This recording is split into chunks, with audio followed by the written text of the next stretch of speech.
Salut à tous, moi c'est Anto. Moi c'est Jimmy. Et bienvenue sur la chaîne YouTube du Passeport d'Anto. Aujourd'hui, nous sommes sous cette journée radieuse et pluvieuse à Tokyo Disney-Sea. Et c'est la toute première fois pour Jimmy. Oui. Tokyo Disney-Sea, c'est considéré comme le plus beau parc Disney au monde. Et c'est l'un des deux parcs du Tokyo Disney Resort. On va tout explorer, on va essayer de faire un maximum d'attractions. Et la pluie va pas nous arrêter. Non. Voilà. Est-ce que tu es prêt, Jimmy? Je suis prêt. Attention, 3, 2, 1, c'est parti!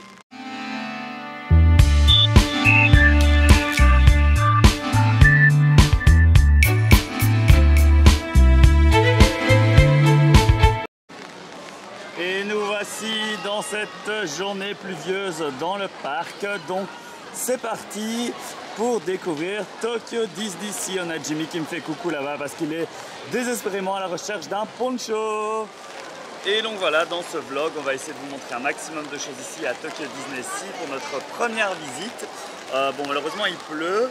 Et alors pour tout ce qui est relatif à Fantasy Springs, qui est une zone nouvelle dans le parc, qu'on va explorer également, il y a un vlog séparé que vous pouvez déjà consulter sur la chaîne YouTube qui vous montre en détail tout ce que nous réserve cette nouvelle zone. Regardez comme il s'en sort avec son poncho. Et voilà, on est rentré dans le parc et derrière tous ces parapluies, regardez, vous avez là le symbole de Tokyo Disney-Sea qui est le volcan, le mont Prometheus qui crache du feu et de la fumée. Là, il y a de la fumée, je ne sais pas si vous voyez sur les images, entre les gouttes de pluie de Tokyo Disney Pluie, hein, parce que c'est comme ça qu'on va appeler le parc aujourd'hui. Mais on est équipé, Jimmy est content, il a son poncho et on va pouvoir explorer le parc. Et je trouve ça super beau, c'est super beau, waouh, j'aime trop. Donc c'est une zone ici un peu méditerranéenne, hein, qui fait un peu penser à la Riviera italienne. Et juste ici, là, ce que je vous montre, c'est l'un des hôtels du parc, le Miracosta. Mais nous, on va aller un peu plus loin, donc c'est parti. On arrive maintenant dans la zone Vulcania qui est à l'intérieur du volcan. Et outre cette marée de gens et de parapluies, vous allez pouvoir voir la beauté de cette zone. Attendez, je vais passer sur le côté pour vous montrer parce que c'est sublime. Wow. Regardez. On est dans le cœur du volcan. C'est super beau. Mais du coup, nous, on va commencer par un café parce que Jimmy en a besoin de façon désespérée. Alors, on va aller ici au Vulcania Restaurant, prendre une sorte de... On va voir s'ils ont de l'offre, un petit déjeuner, un café et au moins s'abriter.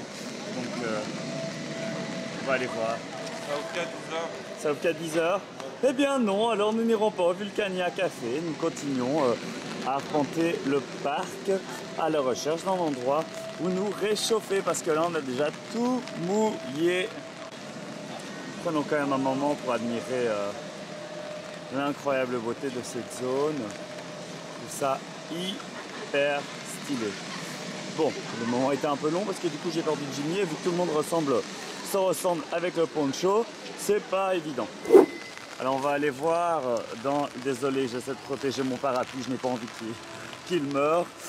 Nous allons aller voir dans la zone couverte de la petite sirène s'il y a déjà de un, de quoi se sustenter et puis de deux surtout de se mettre à l'abri de la pluie. Je ne conseillerais pas d'aller dans cette zone en premier quand vous rentrez dans le parc pour éviter du monde. Ce n'est pas le plus stratégique. Mais voilà, Jimmy c'est par ici. En tout cas regardez le travail, c'est fantastique. Alors, voilà, on va enlever le parapluie. Et je trouve ça vraiment super beau. Et on est parti pour aller au royaume de Triton à Atlantica, Under the Sea. Et regardez.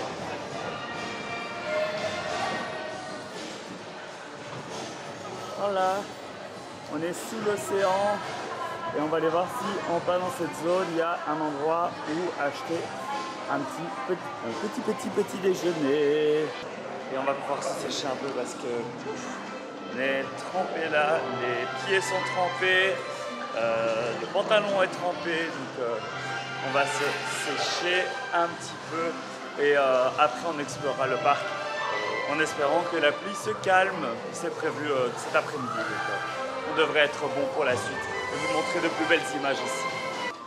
Bon bah malheureusement, alors là je suis occupé de faire un mobile order parce que tout est fermé et la plupart des trucs n'ouvrent qu'à 10h. Et vu qu'à 10h on sera dans la zone Fantasy Springs, bah, j'ai pris un mobile order directement pour cette zone là. Je suis désolé, je ne vous regarde pas, je suis un peu grossier, mais je suis en train de faire en même temps la commande, finaliser la commande mobile order. Donc c'est commande comme à Disneyland Paris où vous commandez en fait en ligne vos repas et comme ça vous ne devez pas attendre et vous les récupérez directement. Sauf que pour Fantasy Springs c'est obligatoire d'utiliser cette option là si vous souhaitez manger dans un des restaurants de la zone pour information. Mais donc voilà, ça ce sera l'office d'une vidéo spéciale sur Fantasy Springs et le lien est ici d'ailleurs si vous voulez la consulter. Regardez cette baleine dans laquelle Jimmy s'est fait engouffrer. Il s'agit d'une boutique souvenir et on va aller faire un petit tour aussi juste après une fois que j'ai terminé. Regardez le bouge, elle vient de fermer son œil, c'est trop cool. Et on entre dans la gueule de la baleine. Regardez-moi cette glotte, regardez-moi comme cette boutique est stylée. Boutique souvenir sur notre ami Ariel. Et on a aussi des produits spéciaux Halloween. Et qu'est-ce qu'on a d'autre? On va voir ça un peu tout de suite. Il faut savoir qu'ici on est dans le parc pendant la saison d'Halloween. Je vois beaucoup de merch Halloween. En fait, je ne vois quasiment que ça. Et un petit peu de petites cérémonies. Oh, regardez, la boutique, en fait, elle continue. Il y a une deuxième partie là. Enfin, voilà, c'est super chouette. Je vois quelques peluches et tout. Donc, vraiment sympa. Et c'est trop beau. Voilà, on a quitté la zone. Et on va doucement se diriger vers nos réservations à Fantasy Springs en luttant contre les éléments. On est toujours équipé comme il se doit. Et là, juste en face, vous avez la zone sur l'Arabie. Et en fait, c'est super chouette parce que bah, du coup, le thème de ce parc, je vois que j'ai une goutte sur la caméra, désolé. Le thème de ce parc, ce sont des ports en fait, des ports des mers entières. Donc il y a toutes les parties du monde qui sont un peu représentées. Et le thème, c'est vraiment l'aventure et l'exploration. Donc c'est super cool. Et nous voici dans la zone Arabie. Regardez comme c'est beau. Et on va quand même essayer de faire une petite attraction avant d'aller à Fantasy Springs. Et il s'agit de l'attraction Sinbad. Il s'agit d'un dark ride et c'est ici dedans. On va voir s'il n'y a pas trop d'attente, si c'est ouvert. Et c'est une chouette attraction sur les aventures, les voyages de Sinbad. Donc voilà, sur un conte oriental très connu. Sinbad Storybook Voyage pour le nom exact de l'attraction. Et ce sera à l'intérieur, donc c'est très bien. Et on est parti pour Sinbad.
Et voilà pour Sinbad. T'en as pensé quoi, Jimmy? Première attraction de la journée. Assez sympa le visuel, l'histoire aussi. Les danseuses du ventre, c'était marrant de voir le robot faire ça. Et à un moment, ce que je trouvais sympa, c'est que ça sortait la banane à un endroit où il y avait des bananes. Il y avait une scène avec des singes. C'était assez cool. Bon, j'attendrai pas plus de 15 minutes pour cette attraction, mais elle est assez chouette. Ok, moi je suis pas d'accord avec Jimmy, j'aime vraiment bien cette attraction, je trouve que les animatroniques sont très impressionnants. C'est une version vraiment upgradée de It's a Small World, beaucoup plus moderne et avec un twist oriental et franchement je trouve que c'est à faire. Et on continue à affronter la pluie, les escaliers glissants, et le sol mouillé, et le froid. Mais donc du coup là maintenant on va aller à Fantasy Springs. C'est trop bien, j'ai trop hâte faire l'attraction Peter Pan et aller manger au Snuggly Ducking. Donc voilà, ça va être une nouvelle expérience que vous pouvez déjà découvrir dans le vlog dont je vous ai parlé juste avant. Et on se retrouve ici, nous, juste après ça. Et voilà pour Fantasy Springs, donc on vient de sortir. N'hésitez pas à regarder notre vlog encore une fois, j'arrête pas d'en parler, sur notre passage dans cette zone. Là on est de retour dans le parc normal et on va essayer de faire un maximum d'attractions et de découvrir le parc qui est trop beau. Et en plus il pleut plus donc c'est trop bien. Oh regardez-moi ce parc comme c'est beau. Non je parlais pas de toi Jimmy. Tu penses quoi du parc pour l'instant? Alors franchement, très très beau. J'ai pas encore vu une poussière ou une toile d'araignée. Et donc, monsieur est maniaque. Hein, bon, exactement. Donc franchement, super bien entretenu. J'ai vu des travailleurs avec des balais en train d'essayer de balayer les feuilles au sol et tout ça. Franchement, mouah. Alors ici, on est dans l'excellente zone Vulcania / Mysterious Island, je pense. Mais je suis trop content parce que là, on vient d'obtenir un créneau pour Anna and Elsa's Frozen Journey, la seule attraction qui nous manquait encore pour Fantasy Springs. Encore une fois, vous verrez ça dans l'autre vlog, mais c'est trop chouette. Donc n'hésitez pas, s'il est mis sold out, à checker, parce qu'ils en libèrent plus au cours de la journée, là vers midi quart. Donc ayez un coup d'œil là-dessus, petit conseil. Et là du coup dans cette zone-ci, on va essayer d'aller faire une autre attraction, on va essayer d'aller faire 20 milieux sur les mers, s'il n'y a pas trop d'attente, on va voir ça maintenant. Et c'est parti. Alors cette attraction c'est un peu le concept du Nautilus mais développé un peu plus. Donc on va embarquer dans le Nautilus qui est d'ailleurs exposé là si je ne m'abuse. Regardez, c'est le même qu'à Paris, on se croirait à la maison. Et ici dans cette version-ci, eh bien c'est un dark ride, on embarque dans des sous-marins. Et les sous-marins nous emmènent à 20 milieux sous les mers, on va faire des rencontres un peu particulières. Donc voilà, et regardez-moi ces structures, cette architecture, ces détails. Là je suis fan, c'est vraiment ma zone préférée ici à Tokyo Disney-Sea, cette zone Mysterious Island. Donc franchement, je n'ai que des superlatifs à la bouche.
Et il repleut, du coup Jimmy repasse en mode sac poubelle. T'en as pensé quoi de l'attraction? Alors, sympa. Si vous voulez pas payer un ticket pour l'aquarium, c'est une chouette alternative. Il y a juste deux bémols. La vitre est assez petite et donc il faut vraiment s'abaisser. Je trouvais ça un peu dommage. Ouais. Et j'ai vraiment l'impression que les gens qui sont assis devant, nous on était aux côtés, ont une bien meilleure vue que nous. Ok. Mais sinon, sympa. Ouais, bah écoute, moi je trouvais ça vraiment chouette aussi. J'aimais bien l'univers. Après, faut pas être trop claustrophobe non plus parce que c'est vraiment les toutes petites cabines. C'est pas un incontournable, mais c'est à faire si vous avez, s'il n'y a pas trop d'attente. Et en vrai, non, c'est quand même assez joli et c'est unique à Tokyo Disney Sea, donc n'hésitez pas. Et voilà, on a craqué dans la boutique et je vous montre directement ce qu'on a craqué. Montre Jimmy, montre ce qu'on a acheté. Anthony. Alors déjà, pourquoi j'ai acheté un pin de la Tour de la Terreur?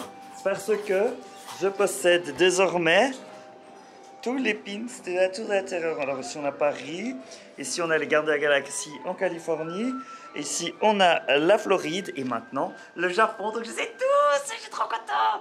Et ensuite, hop, merci assistant, on a pris des pochettes surprises. Donc là moi j'ai pris une collection avec les attractions de Tokyo Disneyland et Jimmy il a pris une collection tête de Mickey mais personnages. Est-ce que tu es prêt à ouvrir ta pochette surprise? Alors, on ne sait pas lequel c'est dedans. Ce sera la surprise. Alors, l'ouverture est extrêmement smooth, pour ceux qui veulent le savoir. Oh, il y en a deux!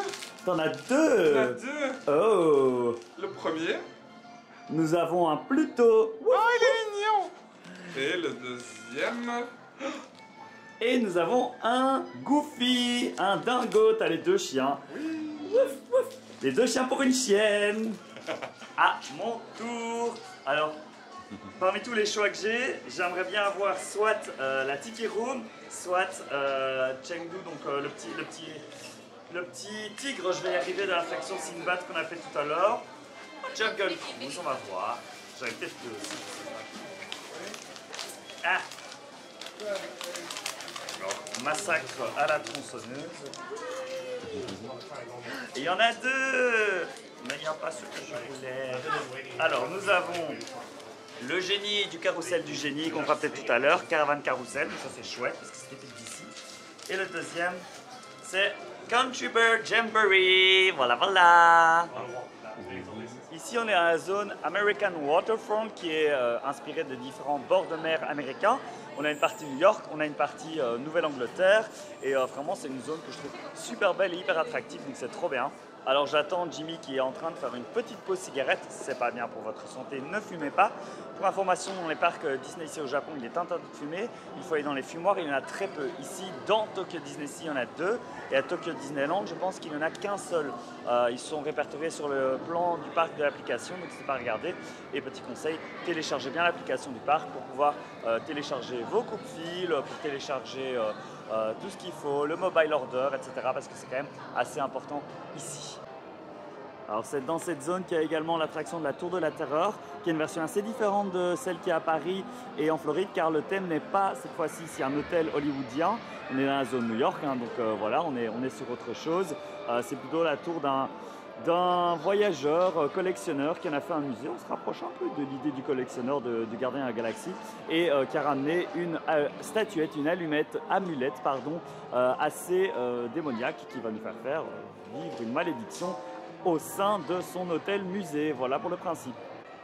Et il pleut pas mal, ça continue à pleuvoir, donc prenez bien le coup, prévoyez parapluie, prévoyez poncho, parce que quand il pleut au Japon, c'est pas pour rire, donc voilà, c'est toujours mieux d'être bien équipé. Après, vous pouvez acheter dans le parc des ponchos, des parapluies, mais ce sera toujours un peu plus cher que si vous prenez les vôtres. Donc voilà un autre petit conseil.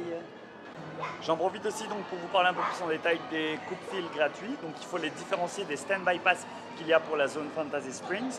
Donc vos coupe-fils qui sont les 40th Birthday Celebration whatever.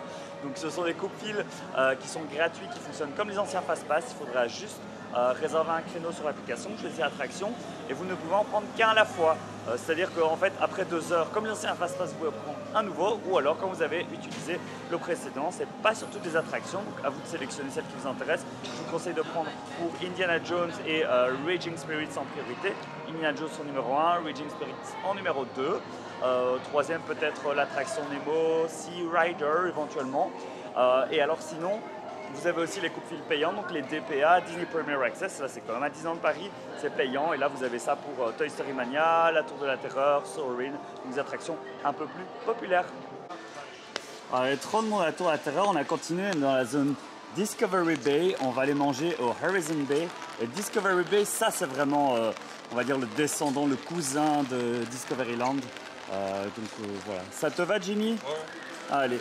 C'est parti, allons nous mettre à l'abri et manger. Et voilà pour notre petit repas d'aujourd'hui où on est à Horizon Bay et on va manger des fruits de mer frits et un hamburger pour Jimmy. Tout ça pour 4200 yens. Donc voilà, c'est raisonnable et au moins on est à l'intérieur. Regardez, la déco un peu steampunk. C'est chouette. C'est beaucoup plus calme que ce que j'avais pensé. Donc c'est chouette, c'est agréable. On va pouvoir s'installer et profiter du restaurant et du répit de la pluie. Et voilà, c'était bon, c'était sympa.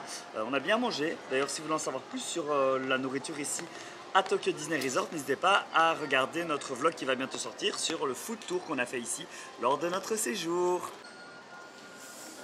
Bon, par contre, il continue à pleuvoir. Malheureusement, on est toujours avec notre ami le parapluie et on va voir ce qu'on peut faire. On a une réservation après pour la zone de Fantasy Springs, encore une fois. Et donc, voilà, en attendant, on va essayer de s'occuper. Et on va faire une nouvelle attraction. On va faire ici, pardon pour le petit coup de parapluie, on va faire les tapis volants de Jasmine, qui sont comme le tapis volant d'Aladin au parc Astérix. À Disneyland Paris, mon Dieu, qu'est-ce que je dis? C'est honteux ce que je viens de dire, je retire. Et donc du coup, ben voilà, il n'y a pas de fil, on a quand même un peu de temps devant nous. Donc petite attraction qu'on va faire tranquillement sous la pluie.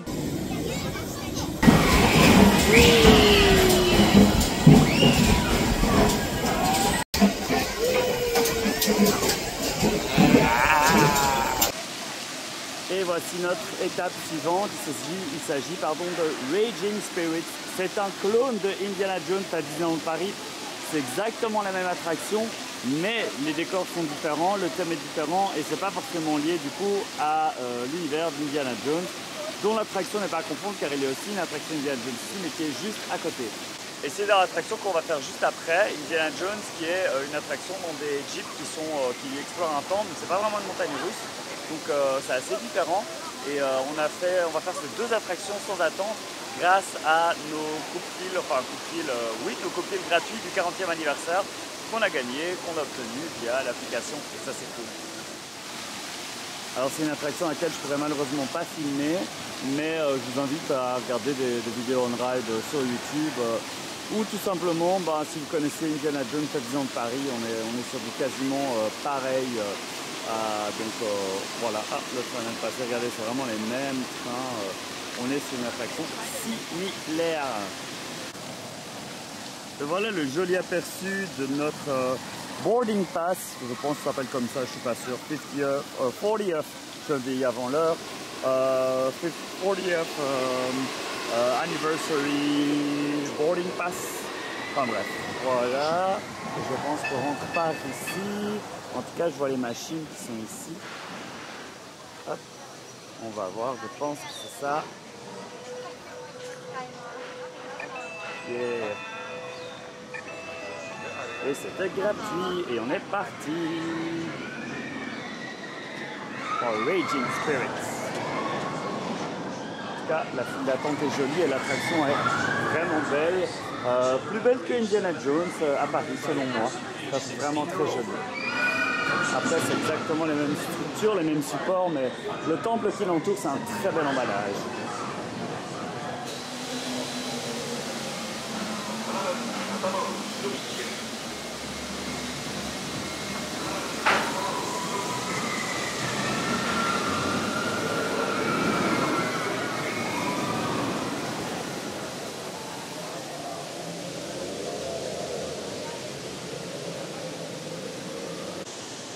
Et on va surtout voir si cette attraction fait moins mal à la tête et est plus confortable que celle de Paris.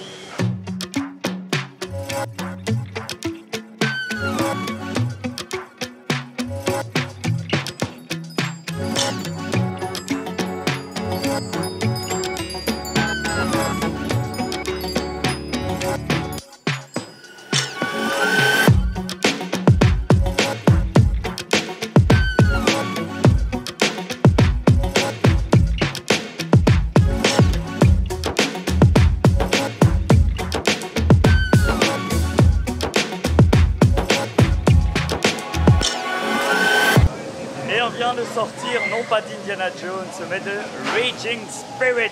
Ah, qu'est-ce que tu as pensé des esprits en colère? Alors, un peu court, c'était chouette, il y a eu des petites sensations, le petit looping est sympa. Ouais. Et là, avec la pluie, c'était pas top, mais ça va, c'est chouette. Ouais, c'est plus confortable que la même version à Disneyland Paris, les décors sont mieux, il y a des effets, à un moment on traverse de la fumée, tout c'est cool. Mais après ça reste très court. Mais ça fait du bien quand même d'avoir une attraction en sensation dans ce parc où il n'y en a pas beaucoup, à part ça et la tour à la terreur. Et Journey to the Center of the Earth, pour information, on ne la fera pas parce que malheureusement cette attraction elle est fermée. Jimmy il est fatigué. Il est fatigué de la journée. Et on est debout depuis longtemps quand même. Hein. On s'est réveillé à 7 h du matin. On n'a pas arrêté de faire des attractions. Oh, regardez, c'est trop mignon. Il y a le bateau qui fait le tour du parc. C'est pas un train ici, c'est un bateau. C'est logique, on est à Disney. Si. Donc voilà, c'est chouette. On a le début de la soirée qui commence à arriver. Vous voyez au-dessus de moi, les lampes sont allumées. La lumière commence à être un peu plus tamisée, si je puis dire. On a le soleil qui commence à partir. Et nous, si on va partir vers des contrées lointaines, on va aller faire Indiana Jones and the Temple of the Crystal Skull, je pense. C'est une attraction Indiana Jones qui n'est pas basée sur le film parce qu'elle a été créée avant, mais qui a un peu une thématique similaire et qui est similaire au Indiana Jones de Californie. Donc on est dans des grosses jeeps sur vérin, donc en mode attraction un peu sensationnelle, un peu dark ride, un peu simulateur. Donc c'est super cool. Et on va pas attendre parce qu'on a sécurisé un boarding pass pour cette attraction également. Et la bonne nouvelle, c'est qu'il ne pleut de nouveau plus. Mais je vais arrêter de dire ça parce qu'à chaque fois que je dis ça, 15 minutes après il pleut. Donc, Et nous voici donc maintenant partis pour Indiana Jones et le temple du cristal, du crâne de cristal. C'est vraiment comme le film, hein, mais je vous dis, c'est vraiment pas du tout inspiré. C'est dans l'autre sens peut-être que ça s'est fait comme beaucoup d'attractions et de films à Disney.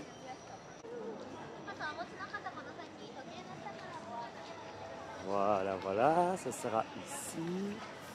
Hop. Donc on entre par la file Priority.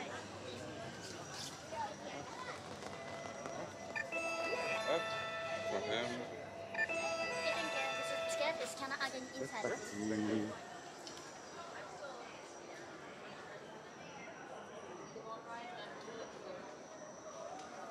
J'ai trop hâte, cette attraction elle est trop chouette, c'est une de mes préférées. Et je sais que cette version-ci diffère de celle de Californie dans la thématique et dans certains effets, donc c'est pas du copier-coller et ça c'est cool.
Quelle aventure! Moi, franchement, je suis très fier de nous. On a survécu à pas mal de choses, à un serpent géant, une tornade, une boule géante qui a voulu nous écraser. Mais cette attraction, elle est incroyable et elle est quand même différente de celle de Californie. Il y a une tornade dans l'attraction. Enfin, moi, ça m'a impressionné. Je me dis, putain, il y a une tornade dans l'attraction. Et c'est super bien fait, c'est super chouette. Le rythme, ça s'arrête pas. Bam, bam, bam. Enfin, voilà. J'ai que des superlatifs, mais c'est mon attraction préférée pour l'instant ici à Tokyo Disney Sea. Moi j'ai failli en perdre ma casquette. Honnêtement je ne savais pas à quoi m'attendre et ça m'a vraiment plu. C'était chouette, il y avait des sensations, il y avait le visuel qui était incroyable. Je ne m'attendais pas à ce qu'une boule géante vienne vers nous. Franchement, waouh quoi. Et malheureusement, il n'y aura pas d'image de cette attraction parce qu'on n'était pas autorisé à filmer dedans. Donc je vous invite à venir sur place, le découvrir. Parce que voilà, en plus c'est une attraction, il ne faut pas trop spoiler, je trouve. Oui, c'est vrai. Là ici on est dans une zone qu'on n'avait pas encore explorée, qui est dans Lost Delta River. C'est trop chouette le soir avec toutes ces petites guirlandes qui sont suspendues. Et ça a vraiment une très chouette vibe. Et c'est ça aussi la beauté de Tokyo DisneySea, c'est que c'est plein d'endroits à explorer où il n'y a pas forcément full attraction, mais juste se balader, voir les décors, ça vaut la peine. Avec tout ça, je pense que j'ai perdu Jimmy. Jimmy, où es-tu? Je ne le trouve pas. Ouais, c'est difficile quand tout le monde porte un poncho et a des cheveux bruns foncés noirs de se retrouver, mais on était aux toilettes, je vais voir où il était. Et regardez que je viens de retrouver. Voilà, on va aller faire un petit tour à la boutique qu'on a croisée ici. Et c'est chouette, il y a un coin Saludos Amigos Greetings. Je sais pas qui c'est. Ah, c'est Duffy. Bon, Duffy, c'est pas la personne qui m'intéresse le plus, ce personnage. Par contre, on va aller voir les boutiques environnantes parce qu'on est aussi là pour faire un peu de shopping. Alors, je pense que ça va être la boutique de Duffy. Je confirme, c'est bien la boutique de Duffy. Alors, Duffy, le nounours de Mickey Mouse. C'est un concept, hein, et tous ses amis qui sont aussi des peluches, hyper populaires ici.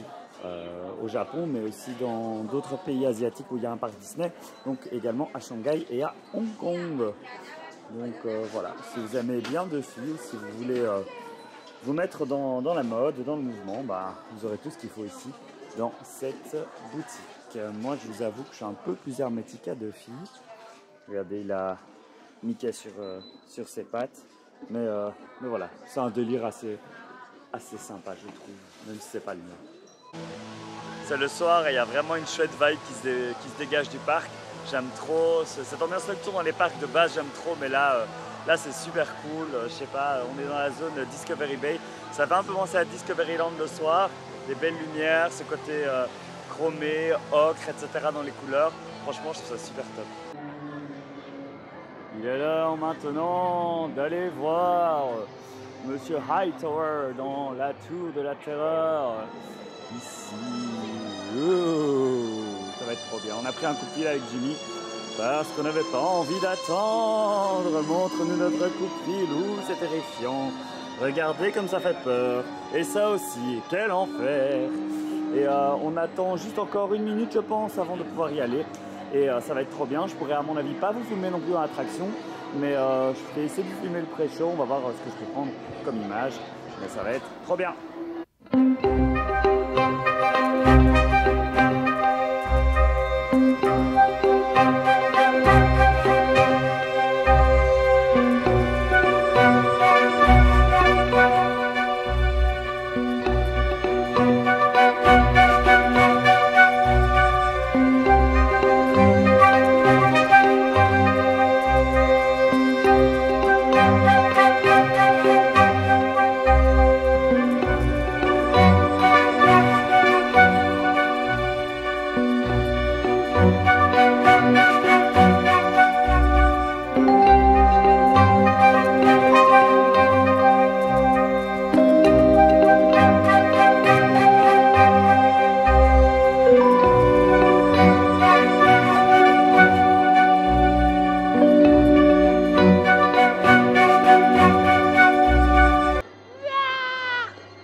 De survivre à la tour de la terreur version japonaise, version Nippon Tokyo Hit, tout ce que vous voulez. C'était trop chouette.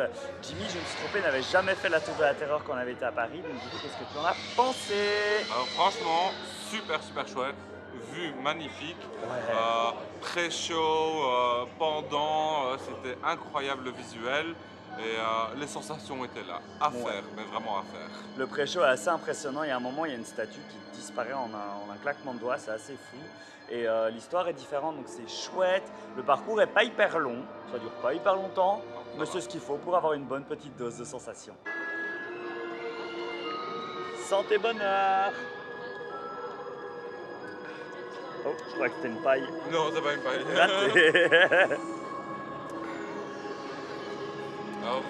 Alors, ça goûte le cubi de rouge. Ouais, Ça goûte le vin bon marché. On va goûter un fruit. Oh, ils ont glacé. Ils savent pas faire le vin dans ce pays, c'est abusé.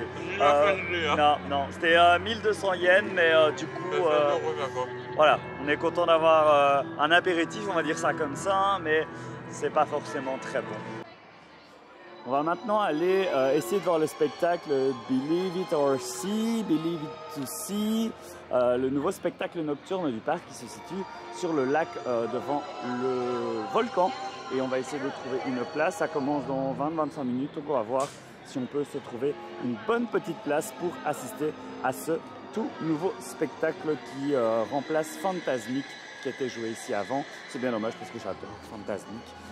Mais voilà, on va faire avec et on va donner une chance à ce tout nouveau spectacle, s'il n'est pas annulé comme hier par contre. Et voilà, on a trouvé une chouette place, je pense, ici, assez centrale, et on est arrivé 10 minutes avant le show.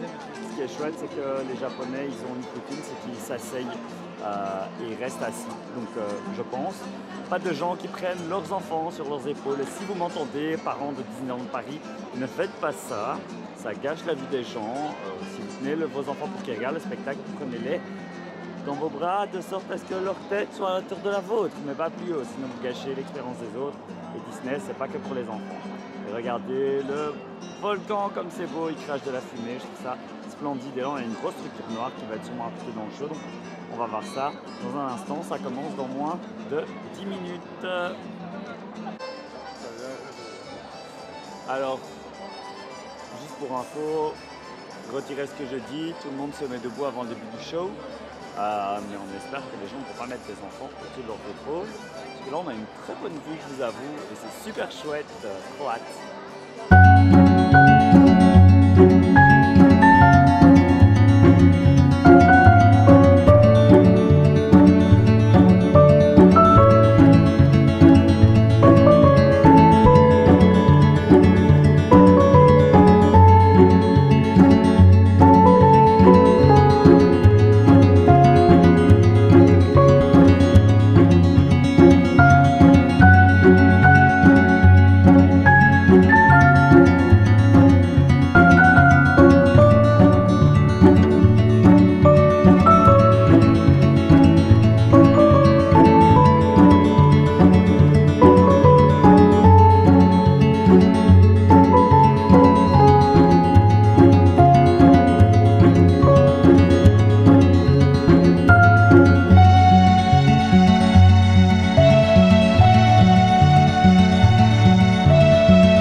voilà, là on a enchaîné deux choses. On a enchaîné le spectacle Believe, je ne sais plus le nom exact.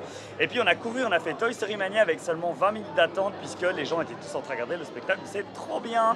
Alors je vais commencer par mon avis sur le spectacle. Je trouvais ça vraiment chouette, vraiment beau, avec des chouettes Disney contemporains comme Vaiana, Coco, La Reine des Neiges 2, mais aussi des classiques comme Aladdin ou La Petite Sirène, donc vraiment cool. Mais je trouve qu'au niveau pyrotechnie, effets spéciaux, c'était un peu plat et la structure centrale, c'était un peu un gros tube noir comme ça en plein milieu du lac. Donc sympa, mais pas mon préféré. Ça va pas World of Color. Je sais pas ce que toi t'en as pensé. J'ai bien aimé, ça m'a fait quelques frissons quand même. Tous ces moments musique avec les petits feux d'artifice, le feu sur le lac et tout ça. C'était assez sympa. C'est pas le meilleur que j'ai vu. J'ai un meilleur souvenir d'un autre show, mais franchement, c'est quand même à voir. Et Toy Story Mania, c'est la première fois que tu faisais cette attraction. Oh, j'ai trop mal au bras. Mais c'était chouette, c'était chouette. C'était très chouette, surtout quand il a perdu. Oui, mon accuracy était meilleur, ok? Ouais, mais c'est le point final. Non, mais que la caméra le sache. Mais donc voilà, Toy Story Mania, c'était chouette à faire, mais voilà, content de ne pas avoir attendu une heure pour cette attraction. Exactement.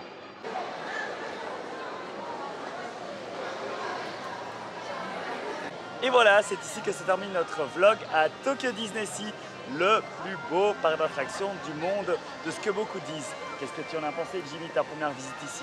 Alors franchement, j'ai adoré. C'est un parc que je referai une fois dans ma vie quand même. J'ai énormément aimé l'attention aux détails, à la propreté, au débit des attractions. Je trouve vraiment que c'est un parc incroyable à faire. Ouais.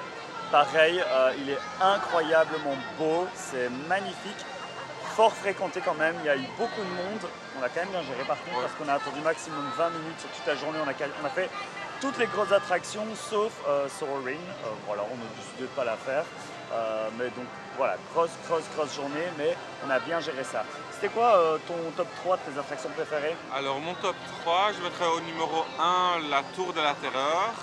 Au numéro 2, ce serait Indiana Jones. Ouais. Et numéro 3, Peter Pan.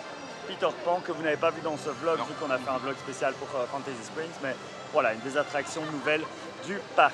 Pour moi, en numéro 3, je mettrais la Tour de la Terreur, qui est aussi en top 3. En numéro 2, aussi une attraction de Fantasy Springs, mais c'est pas la même, c'est Frozen. Anna et Elsa, Frozen Journey. Super beau, super chouette. Et en premier, Indiana Jones. En parlant de coup de cœur, on espère que ce vlog a été un coup de cœur pour vous. Si c'est le cas, n'hésitez pas à mettre un petit like, un petit commentaire.